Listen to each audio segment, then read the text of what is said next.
Hi, it's Biddy Penny. Welcome back to my channel. Today I am crafting with Taylor-Made Cards4u digital kit, and this kit is going to be the kit I use in November. It is called Special Delivery Christmas. Now this isn't the whole kit, this is just the pieces I printed for my project today. And I made like some of the ephemera super tiny compared to what it's usually like, and I made other pieces big. So that's what's fun about digital kits, right? So each week in November, you'll see me make something new with this kit. All right, I'm bringing in some supplies from my stash. This is a Scrappy Tails Slimline pop-up box die, and it just makes crafting slimline boxes so easy. So I'm also brought in the Stampers Anonymous postcard stamp set. I make a lot of postcards. I like to anyways. And what I'm doing with this is actually making my own paper to coordinate with the snowflake paper. So the snowflakes on this paper are like ivory, and I wanted to make sure that I coordinated with that. I also brought in this Spellbinders stamp. This is called Dear Ruby. And I just brought it in for texture. I thought handwriting was the perfect texture. Add to a postcard, right? And I will also bring in one other stamp set from Fun Stamper's Journey, and that one's called Canvas Prints. So that's the one I'm going to bring in here next. Again, just adding texture. Now, if I had to do this over, I would have stamped that postcard stamp a little closer to the middle of the paper so that I can line my die up better, but I made it work. So, you know, the fun thing about digital stamps is in kits like this is they're a fantastic jumping off point, and then, you know, you can bring in your own supplies like I did here to make a coordinating paper, and it just really, I feel like it stretches my creativity when I'm working with a kit like this. On that, make sure you can see my two die cuts there. Make sure you die cut those if you had words, to where the one on the top is going to go on the bottom edge and the other one's going to go on the top. Okay, I fussy cut out my Santa, and then now I'm going to construct my box.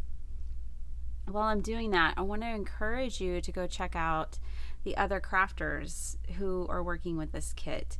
So it's not necessarily a hop, but a lot of us are putting out videos on the same day, and I'm going to link them below. It's neat because we're all so different. There's crafters who make 3D projects, folios, journals, just all kinds of stuff, but we all use the same kit. And again, I just think that's so inspirational to help you, you know, if you find like you feel stuck in your design or something, to see one kit used in so many different ways, I feel like really could help if that's something you're experiencing. Okay, so I'm just assembling this box. I did go ahead, I didn't want those flaps to be white. Again, I want to keep everything pretty vintage and ivory to go along with this paper. Now, all those little envelopes and postcards and everything that you see in the top left corner, my brother Scan and cut those out for me in 3 minutes. It's fantastic. Another great thing about these kits is everything's already colored. The work is done. You just get to play around with design and cutting things out, and you know, that is for me a lot of fun. Like, this card was super quick and simple to make. I could have made a lot of them in a short amount of time. Okay, so I made my own bridges here, and definitely Sabrina at Scrappy Tails suggests that you use a heavyweight cardstock, and I agree. Like, this is 110, but it's not like the thick Nina 110. That's what I would recommend. You can see my bridges are kind of wavy. it's going to work just fine. My daughter has already declared that we're keeping this and we're putting it on the mantle. And so I made this pocket to go on the back because I was making it as a card, and that way you could write a sentiment or a message and put it in this pocket on the back side of the card. But I think what we're going to do is put letters to Santa back there. So then I just play around with where Santa is going to go.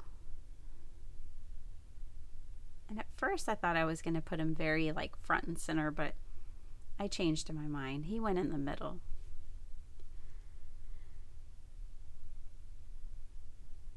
So my inspiration for this card was just imagining Santa at the North Pole and getting all the letters and cards from the kids. You know, as a card maker, what better design than to have tons of cards inside one of your cards?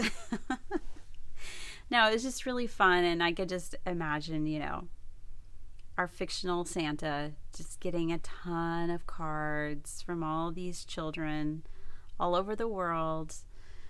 And so that's what I was going for here today.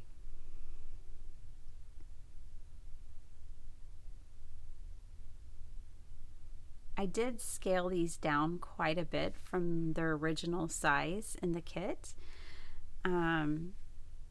And, you know, I didn't want them to be like completely proportionate to Santa's size, but I also didn't want huge cards and postcards. So what I'm going to do is just collage all these together and build up a whole mound of piles of cards to surround my Santa. I did bring in these markers, which I think I bring into almost every video at this point. And I'm going to write Dear Santa on a couple of them in different colors for just to give it a little something extra. Okay, I'm not going to have you watch me fuss with this, but it really didn't take that long. I would recommend, instead of using a wet glue here, to use double-sided tape. That's what I ended up doing after this one. And now I'm going to show you the final product. And there it is, Santa and his pile of cards. So I hope you enjoyed this project. Definitely click the links below. I'm showing you there, by the way, that this won't fit in a number 10 envelope because Santa's peeking up, but if you keep everything below the flaps, it will. Anyways, check out the links below. I have a lot of other crafters listed down there. I also have a link directly for the kit. It is very reasonably priced and so much fun. Please give me a like. If you haven't already, subscribe to my channel. I would love that, and leave me a comment. All right, have a very blessed day. Bye.